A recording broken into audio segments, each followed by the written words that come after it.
Vikramshila IAS coaching institute 14 बीघा ऋषिकेश। इतिहास कर रहे थे हम, आधुनिक इतिहास, ठीक है। मॉडर्न हिस्ट्री, मॉडर्न हिस्ट्री में हम कर रहे थे ब्रिटिश शासन का भारतीय अर्थव्यवस्था पर प्रभाव, ठीक है। तो काफी हद तक हम कर चुके हैं। आज कर रहे हैं धन का बहिर्गमन। क्या कर रहे हैं? Drain of wealth. भारत सोने की चिड़िया था, अचानक से गरीब हो गया। उस जमाने में अंग्रेजों ने ऐसी नीतियां चलाई कि देश क्या हो गया? गरीब हो गया, दरिद्रता आ गई। समझ में ही नहीं आया लोगों के कि क्यों भाई इतने दरिद्र क्यों हो गए। फिर वो सुनते थे अपने पूर्वजों से कि भारत सोने की चिड़िया थी, तो पूछते भी थे भाई बच्चे, वो सोने की चिड़िया गई कहाँ? तो पता चला धन का बहिर्गमन हो गया। क्या हो गया? धन का बहिर्गमन क्या होता है? जब देश का सारा धन धीरे धीरे धीरे धीरे करके क्या ब्रिटेन की तरफ जा रहा था, वहां वो समृद्ध हो रहे थे, यहाँ ये दरिद्र हो रहे थे। कौन? भारत। तो धन के बहिर्गमन में भारत की बढ़ती हुई निर्धनता की कीमत पर अपने को संपन्न बनाने के लिए ब्रिटेन द्वारा भारत के कच्चे माल, संसाधनों और धन की निरंतर लूटमार की पृष्ठभूमि को दादा भाई नौरोजी और जस्टिस महादेव गोविंद रनाडे, जस्टिस महादेव गोविंद रनाडे जैसे राष्ट्रविदों ने धन के बहिर्गमन या निष्कासन की संज्ञा दी है। क्या दी है? Dadabhai Naoroji, grand old man of India, और दूसरे कौन है? जस्टिस महादेव गोविंद रनाडे। नाम सुना है इनका? महात्मा गांधी जी के राजनीतिक गुरु कौन थे? गोपाल कृष्ण गोखले। गोपाल कृष्ण गोखले के राजनीतिक गुरु कौन थे? जस्टिस महादेव गोविंद रनाडे। यानी गांधी के दादा गुरु हैं कौन? रनाडे, जस्टिस महादेव गोविंद। क्योंकि परंपरा में, गुरु परंपरा में, राजनीतिक गुरु परंपरा जो होती है, गांधी जी से पहले गोपाल कृष्ण गोखले, गोपाल कृष्ण गोखले से पहले रनाडे, ठीक है। इन्होंने कहा धन के बहिर्गमन या निष्कासन की संज्ञा दी। इन्होंने दादा भाई नौरोजी और रनाडे ने। भारतीय धन के बहिर्गमन की ओर लोगों का ध्यान आकर्षित करने के लिए इस दिशा में प्रथम प्रयास किसने किया? दादा भाई नौरोजी ने किया। उन्होंने 2 मई 1867 1867 2 ऑफ मई 1867 को लंदन में आयोजित ईस्ट इंडिया एसोसिएशन की बैठक में, ये याद करना पड़ेगा आपको, कहां पर? लंदन में ईस्ट इंडिया एसोसिएशन की बैठक में 1867 को याद करना पड़ेगा। 2 मई कर लो अगर हो सकता है तो। 2 मई 1867 लंदन ईस्ट इंडिया एसोसिएशन की बैठक में अपने पेपर के माध्यम से धन के बहिर्गमन के सिद्धांत को प्रस्तुत किया। और उस पेपर का जो शीर्षक था, जिस पैम्पलेट के माध्यम से वो बता रहे थे, उसका शीर्षक था England's debts to India.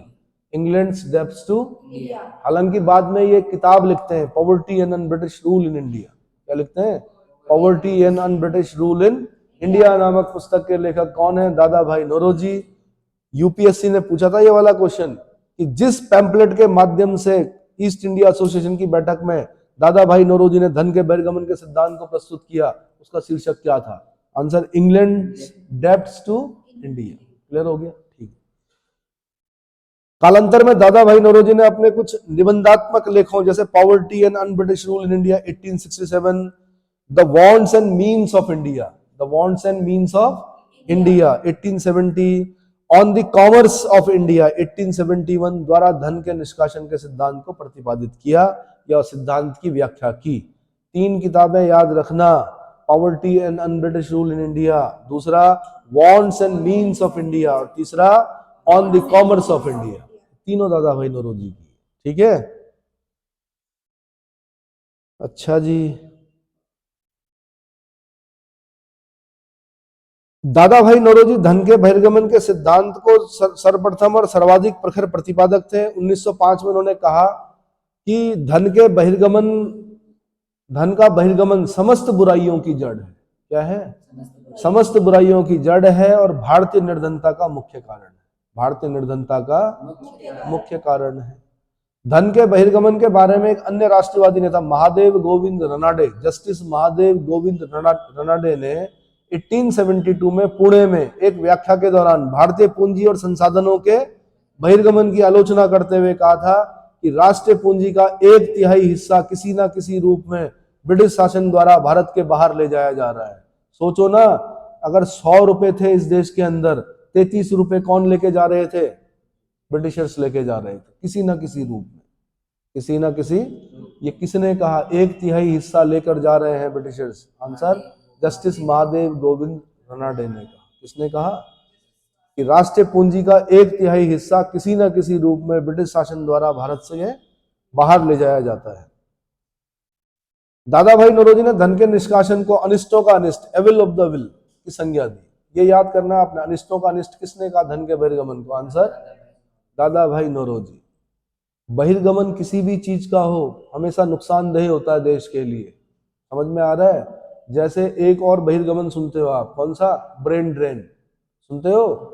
Brain drain मतलब इस देश का सबसे बुद्धिमान बच्चा पेपर निकालता है, इस देश के लोगों के द्वारा दिए गए टैक्स के पैसे से चलने वाली आईआईटी में क्या करता है? शिक्षा ग्रहण करता है, और बिल्कुल क्या बहुत कम पैसों में शिक्षा ग्रहण करता है। या इस देश का सबसे इंटेलिजेंट बच्चा 12वीं के बाद ही जो पहला फिल्टर लगता है ना, जो निकल जाता है, पहले नीट में निकल गया या आईआईटी में निकल गया, यहीं का सबसे इंटेलिजेंट बच्चा क्या करता है? यहाँ के संसाधनों, यहाँ के टैक्स के पैसे पर चलने वाले जो मेडिकल कॉलेजेस हैं वहां पर क्या करता है? शिक्षा ग्रहण करता है बहुत छोटी कीमत देकर, और उसके बाद अपना ब्रेन कहाँ देता है? अमेरिका जैसे देशों में या अन्य देशों में जाकर देता है। तो क्या होता है उससे? क्या होता है? उसको बोलते हैं ब्रेन ड्रेन। क्या बोलते हैं? कि देश का ब्रेन कहाँ दे रहा सेवाएं? सिर्फ किस लालच में? पैसे के लालच में। किस लालच में? सेवाएं किसको देनी थी? देश को देनी थी। डॉक्टर्स थे आप, यहाँ के टैक्स पेयर्स के पैसे पर आपने डॉक्टरी की थी, है ना, और बहुत कम पैसे देकर की थी। तो आपने कायदे से अपने ज्ञान का जो क्या ज्ञान जो था उसको कहाँ प्रयोग करना था? देश के लिए करना था, लेकिन नहीं किया आपने। चलो, तो देश में क्या हुआ? फिर दिक्कत हुई। तो भैया अनिष्टों का अनिष्ट का है। नौरोजी के अनुसार भारत का धन बाहर जाता है और फिर वही धन बाहर में ऋण के रूप में आता है, और इस ऋण के लिए और अधिक ब्याज, एक प्रकार का यह ऋण कुचक्र बन जाता है। ऋण का एक कुचक्र होता है। आपने किसी से उधार लिया, क्या किया? उधार लिया, अब उस पर ब्याज लगेगा। आपने फिर दूसरे से क्या किया? उधार लेकर पहले वाले का वापस किया। अब ये ज्यादा हो गया क्योंकि आपने ब्याज भी देना था और वो भी देना था। आपने तीसरे से, चौथे से, मतलब जब आपने शुरू में लिए थे आपने 1 लाख रुपए लिए थे, लेकिन करते करते करते करते एक स्थिति ऐसी आती है कि 10 लाख रुपए भी आप क्या कर रहे हो? किसी से लोन लेकर वापस कर रहे हो। लेकिन क्या है, कब तक चलेगी ये प्रक्रिया? कहीं ना कहीं पर तो रुकेगी ना। वहां पर आप 10 लाख रुपए के नीचे होंगे। क्या होंगे? ऐसे ही देश में चल रहा था कि भारत का धन बाहर जाता था, वही धन क्या होता था? ऋण के रूप में आता था, है ना। वही धन बाहर में ऋण के रूप में आ जाता है, और इस ऋण के लिए और अधिक ब्याज, एक प्रकार का ऋण कुचक्र बन जाता है। इस देश में यही चल रहा था। दादा भाई नौरोजी ने भारतीयों को उनके देश में विश्वास और उत्तरदायित्वपूर्ण पदों से वंचित करने की ब्रिटिश नीति को नैतिक विकास की संज्ञा दी। क्या दी? नैतिक विकास की संज्ञा दी। नैतिक निकास की संज्ञा दी। विकास नहीं, निकास की संज्ञा। निकास मतलब निकासी, बाहर निकलना। दादा भाई नौरोजी ने भारतीयों को उनके देश में विश्वास और उत्तरदायित्वपूर्ण पदों से वंचित करने की ब्रिटिश नीति को नैतिक निकास की संज्ञा दी। नैतिक निकास से क्वेश्चन बन चुका है, ठीक है। प्रसिद्ध अर्थशास्त्री और राष्ट्रवादी नेता रमेश चंद्र दत्त, आरसी दत्त बोलते हैं इनको, इन्होंने अपनी पुस्तक इकोनॉमिक हिस्ट्री ऑफ इंडिया, बहुत बहुत इंपॉर्टेंट, यूपीएससी का क्वेश्चन है, economic, who wrote the book economic history of India, बहुत पहले पूछा जा चुका है। 1901 में रमेश चंद्र दत्त, आरसी दत्त ने धन के बहिर्गमन का उल्लेख किया। उनके अनुसार भारत के सकल राजस्व का लगभग आधा हिस्सा प्रतिवर्ष बाहर जा रहा था। कितना? आधा हिस्सा प्रतिवर्ष बाहर जा रहा था। रमेश चंद्र दत्त ने धन के निष्कासन के दुष्परिणामों को नादिर शाह जैसे विदेशी आक्रांताओं द्वारा की गई लूटमार से भी अधिक घातक बताया। उनके अनुसार यह प्रक्रिया अनवरत है और वर्ष दर वर्ष बढ़ती जाती है। उन्होंने कहा नादिर शाह ने नहीं लूटा इतना, नादिर शाह तो कोहिनूर ले गया होगा ना, तख्त ताउस ले गया होगा, कुछ 20 करोड़ ले गया होगा। ये तो क्या कर रहे हैं, अंग्रेज तो क्या कर रहे हैं कि हर साल कितना भारत के सकल राजस्व का जो रेवेन्यू था भारत का, उसका आधा हिस्सा कहां जा रहा था? इंग्लैंड जा रहा था। इन्होंने कहा नादिर शाह जैसे विदेशी आक्रांता द्वारा की गई लूटमार से भी अधिक घातक बताया। किसने? रमेश चंद्र दत्त ने। ऐसे क्वेश्चन बनते हैं। किसने नादिर शाह की लूट से भी ज्यादा खतरनाक बताया? Answer RC Dutt. Economic history of India 1901। ठीक है, आरसी दत्त की पुस्तक इकोनॉमिक हिस्ट्री ऑफ इंडिया को भारत के आर्थिक इतिहास की पहली प्रसिद्ध पुस्तक माना जाता है। ये भी क्वेश्चन बना हुआ, भारत के आर्थिक इतिहास की पहली प्रसिद्ध पुस्तक किसको माना जाता है? Answer economic history of India, Ramesh Chandra Dutt. Bharatiya Rashtriya Congress के किस अधिवेशन में सर्वप्रथम धन के निष्कासन सिद्धांत को स्वीकार किया गया? 1896 कलकत्ता अधिवेशन। कौन सा? 1896 कलकत्ता अधिवेशन। अध्यक्ष देखो कौन था? क्योंकि वंदे मातरम गाया गया था यहां पर। रहमतुल्लाह सयानी था क्या? कांग्रेस का अध्यक्ष कौन था? रहमतुल्लाह सयानी। लिस्ट होगी भाई 1896 में, देखो कलकत्ता अधिवेशन, रहमतुल्लाह सयानी। तो रहमतुल्लाह सयानी जब अध्यक्ष थे उसी समय वंदे मातरम गाया गया था पहली बार। और कांग्रेस ने धन के बहिर्गमन के निष्कासन के सिद्धांत को भी क्या किया? स्वीकार किया था यहां पर। तो वंदे मातरम और धन के निष्कासन के सिद्धांत दोनों को एक साथ पढ़ना है। कलकत्ता अधिवेशन, रहमतुल्लाह सयानी, 1896। क्या याद करना है? 1896। 1901 में इंपीरियल लेजिस्लेटिव काउंसिल में बजट पर भाषण करते हुए गोपाल कृष्ण गोखले ने धन के बहिर्गमन सिद्धांत को प्रस्तुत किया था। Imperial legislative council, imperial legislative council 1901 budget पर भाषण करते हुए किसने धन के बहिर्गमन सिद्धांत को प्रस्तुत किया? आंसर गोपाल कृष्ण गोखले। महात्मा गांधी के राजनीतिक गुरु Gopal Krishna Gokhale, servant of India society के फाउंडर गोपाल कृष्ण गोखले, भारत सेवक संघ भी बोलते हैं उसको, सर्वेंट ऑफ इंडिया सोसाइटी को क्या बोलते हैं? भारत सेवक संघ के फाउंडर गोपाल कृष्ण गोखले। क्लियर हो गया? ठीक। सर सैयद अहमद खान दादा भाई नौरोजी के धन निष्कासन संबंधी सिद्धांत पर विश्वास नहीं करते थे। सर सैयद अहमद खान कौन? Mohammedan Anglo oriental college, Cambridge विश्वविद्यालय से पढ़े हुए, बाहर से पढ़ा हुआ एक व्यक्ति था, सबसे पढ़ा लिखा मुस्लिम था उस जमाने का, सर सैयद अहमद खां। कौन?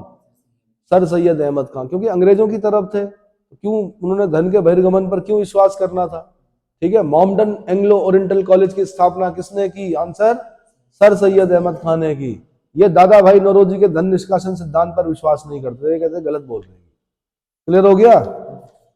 तो भाई इसमें कुछ और चीजें बता देता हूं मैं। एक आपने इसी चैप्टर में, एक तो दादा भाई नौरोजी की पुस्तकें याद करनी है, दूसरा आपने याद करना है कि अकाल समितियां बनी इस समय। क्या बनी? अकाल समितियां, अकाल आयोग। तो सबसे पहले कर्नल स्मिथ समिति बनी है 1860 से लेकर 61 ईस्वी में। कब बनी? 1860 से 61 ईस्वी में।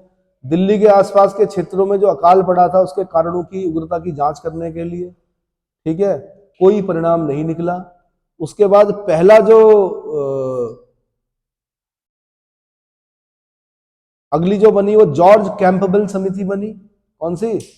कैंपबेल समिति बनी 1866 से 67। उड़ीसा में आए भयंकर अकाल के संदर्भ में समिति ने अपनी रिपोर्ट पेश की। इस समिति का मानना था कि सिर्फ स्वयं सेवी संस्थाएं ही राहत कार्यों के लिए उत्तरदायी नहीं है, इसका कोई विशेष लाभ नहीं हुआ। तो कैंपबेल, उसके बाद स्ट्रेची, उसके बाद लॉयल, उसके बाद मैकडोनल्ड। मैंने कहा ये चार क्रम, मतलब इन पांचों का कर लो, colonel Smith, Campbell, Strachey, Lyall और क्या? मैकडोनल्ड। क्लियर हो गया?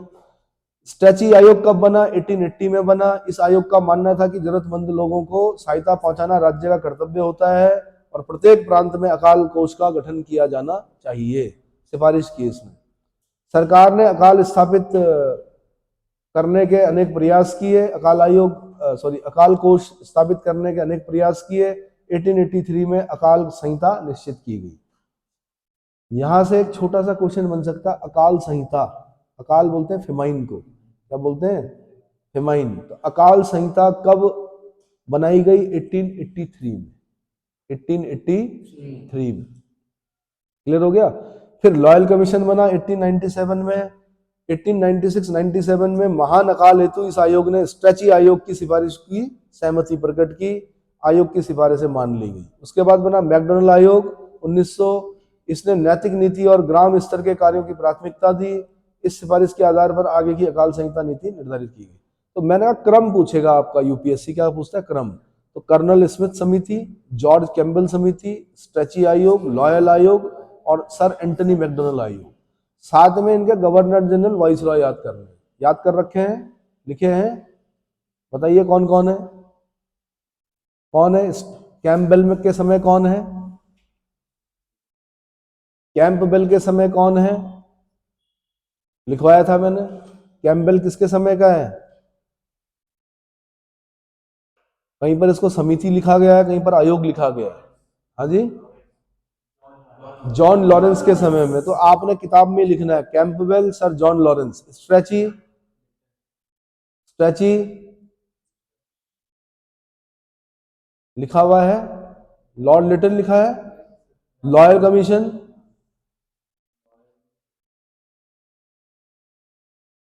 अरे एक जगह पे लिख के रख दो ना। स्टैची ठीक है, लॉर्ड लिटन के समय में। अगला लॉयल कमीशन, एल्गिन सेकंड के समय में, एल्गिन सेकंड। फिर अगला एंटनी मैकडोनल आयोग, लॉर्ड कर्जन। ये मैच करने के लिए आएंगे किस वाइसरॉय, किस गवर्नर जनरल के समय में कौन कौन से फेमाइन कमीशन बने। ठीक है, ये बन चुका है यूपीएससी में पहले क्वेश्चन, दोबारा बन सकता है, इसलिए क्या करना है आपने। ठीक है, तो बस अब इसके बाद मैं अगला चैप्टर कराऊंगा 1857 का रिवोल्ट, बड़ा चैप्टर है, उसको नए उसके साथ करेंगे, इतना काफी।